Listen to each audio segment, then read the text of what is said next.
Welcome to Headline News. This is Maria Han.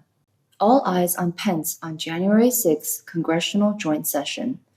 A joint session of the U.S. House and Senate will certify on January 6 the ballots submitted by each state's electoral college on December 14th and confirm the next president of the United States. However, due to a serious constitutional breach in the 2020 election, the 7 swing states have 2 sets of electoral college votes submitted by the electoral college selected by the state government and the state legislature. Therefore, the joint session on January 6 will receive a lot of attention. Writing in The American Thinker on December 26, conservative commentator Ted Noel noted that at the January 6, 2021 joint session of the U.S. House and Senate, Vice President Pence will have 2 choices: certify the results of the Electoral College on December 14th, or uphold the Constitution. In the article, Noel provides an analysis of the possibility that Vice President Pence, who presided over the meeting, could legally put President Trump in the White House again. As U.S. Senate President, Vice President Pence's responsibility on January 6 is to honor his oath of office, to defend and preserve the Constitution of the United States, and to ensure that it is faithfully executed in Congress, the article reads. As Senate President, Pence will have absolute authority in a joint session on January 6. According to the U.S. 12th Amendment, the President of the United States Senate, in a joint session, shall open all certificates submitted by the Electoral College and count all votes in the presence of members of the House and Senate. Edward B. Foley, a U.S. law professor and election law scholar, interprets this to mean that the President of the Senate is the only federal official who opens the certification and reads and certifies these Electoral College votes, while members of the House and Senate serve only as eyewitnesses, exist to ensure the transparency of the process, and are not involved in the counting of the Electoral College votes. The 12th Amendment also mentions that the Senate President will have the power to make decisions categorically when there is ambiguity. Therefore, Noel said, Vice President Pence has absolute, final say authority in the joint session on January 6. Noel then said that under the U.S. Constitution, a legal election allows only legal ballots to be counted, which means that only ballots that are properly registered, filled out in the proper manner, and submitted in a timely manner should be counted. Any election that does not comply with these laws is an illegitimate election. He then used Georgia as an example to explain why the 2020 election in Georgia is illegal. He wrote that Georgia's election regulations include the need to certify voter signatures on absentee ballots. The requirement that all absentee ballots be sent out upon request by a legal voter, and the requirement that a poll worker be on hand during the ballot counting process to meaningfully monitor the ballots. However, Georgia's Secretary of State, Secretary Raffensperger, rescinded the provisions established by the Georgia General Assembly to protect the security of the election, and subsequently all of Georgia complied with his directive, thus violating Georgia law. Surveillance video shows thousands of ballots being illegally counted and read without a legitimate poll watcher. Also, the state of Georgia, under the authority of Secretary of State Brad Raffensperger, used the fatally flawed Dominion machines. Tests found that the error rate of the Dominion machines exceeded 60%, well above the legal limit. Noel said that alone was actually enough to overturn the Georgia election results. He then said that Vice President Pence could rely on these reasons to analyze, in turn, the reasons for the illegitimacy of the general election results in the 7 swing states and, as a result, refuse to certify the candidates selected by the Electoral College in those 7 swing states.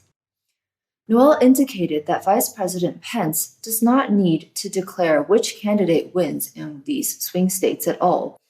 He need only refuse to certify the results of any electoral college submitted by these swing states on the grounds that their 2020 elections are illegitimate, and that would be enough to send President Trump to the White House again. Excluding the 84 disputed Electoral College votes in the swing states, President Trump won 232 Electoral College votes. Biden won 222 Electoral College votes. So, according to the Second Amendment's first past the post principle, President Trump will be reelected.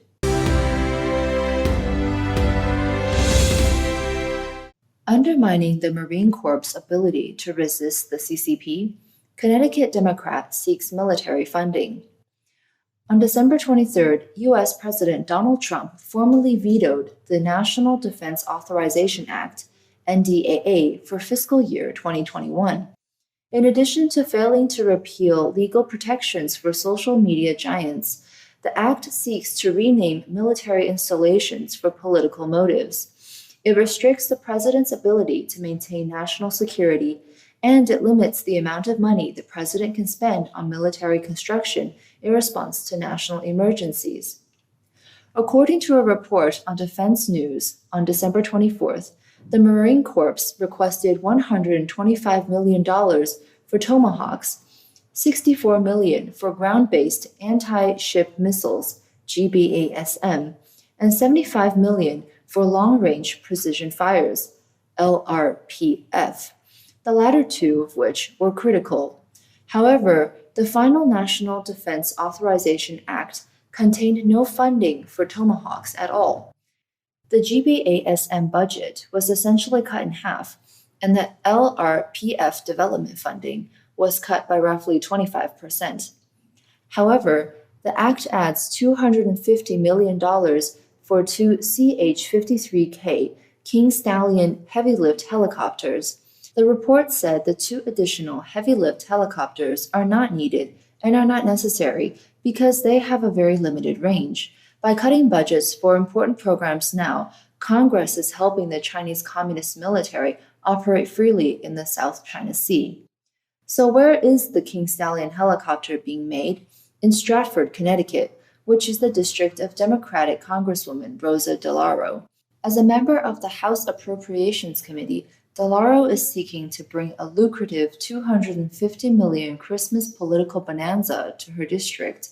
DeLauro also acknowledges on her website that her action is solidifying good-paying jobs by adding two more helicopters than what the president requested in the FY 2021 budget. Congressman Michael Gallagher, a Wisconsin Republican and member of the House Armed Services Committee, said in a statement published by the Defense News Weekly, "This year's spending package increases funding where the Marine Corps sought reductions and makes reductions where they sought increases. If the commandant, General David Berger, doesn't have the resources to implement his planning guidance, a strategy that has bipartisan support, it's impossible to actually implement the National Defense Strategy." Gallagher and House Republican Conference Chairman Liz Cheney led 10 members in signing a letter to House and Senate Appropriations Committee leadership urging the committees working to finalize the National Defense Authorization Act for fiscal year 2021 to reconsider cuts to the Marine Corps' long-range precision fire program. LRPF capability is expected to play a highly important role in the Indo-Pacific theater and is at the heart of the commandant's planning guidance, the letter noted, which calls for a revolutionary shift in the Marine Corps' mission from amphibious, forcible entry to sea denial in contested littorals.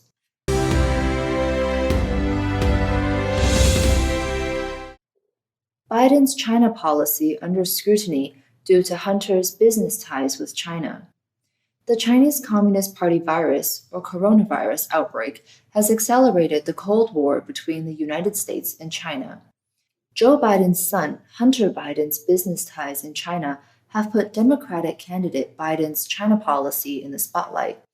In an interview with the Washington Times, Clifford D. May, president of the Foundation for Defense of Democracy, said, "This war actually started years ago, but the U.S. elites, Republicans and Democrats, have been in denial. The U.S. establishment has been dangerously indulging the long-held misconception that Beijing will open up its political system and moderate its behavior on the world stage as the Chinese Communist Party grows rich through its ties to the US and the US-backed global economic order.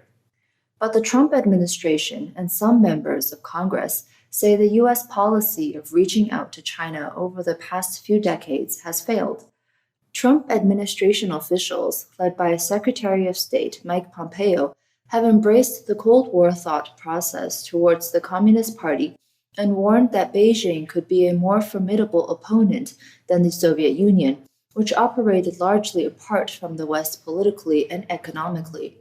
The challenge of defending against the CCP threat is in some ways more difficult because the CCP has become intertwined with our economy, our politics, and our society in ways that the Soviet Union never was.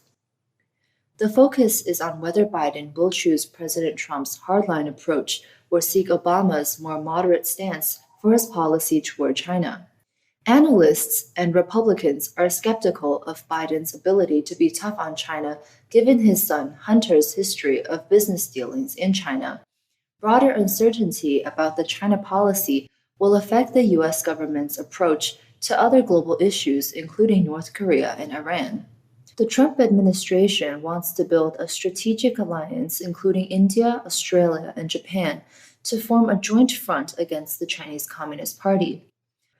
According to the Center for Strategic and International Studies Asia Maritime Transparency Initiative, the Chinese Communist Party's military has accelerated its activities around Taiwan and many disputed islands and reefs in the South China Sea.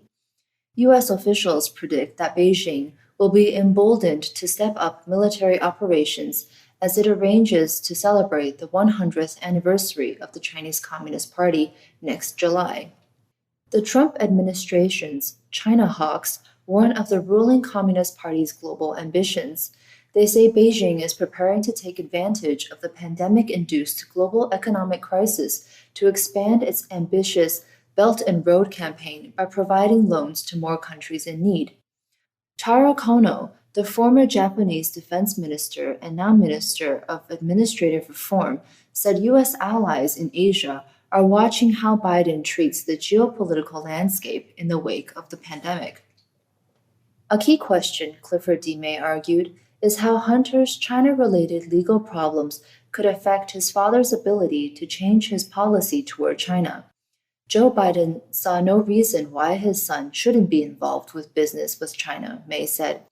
May also noted that we don't know if Biden now recognizes the Chinese Communist Party as a dangerous adversary or if he will resort to a tough policy.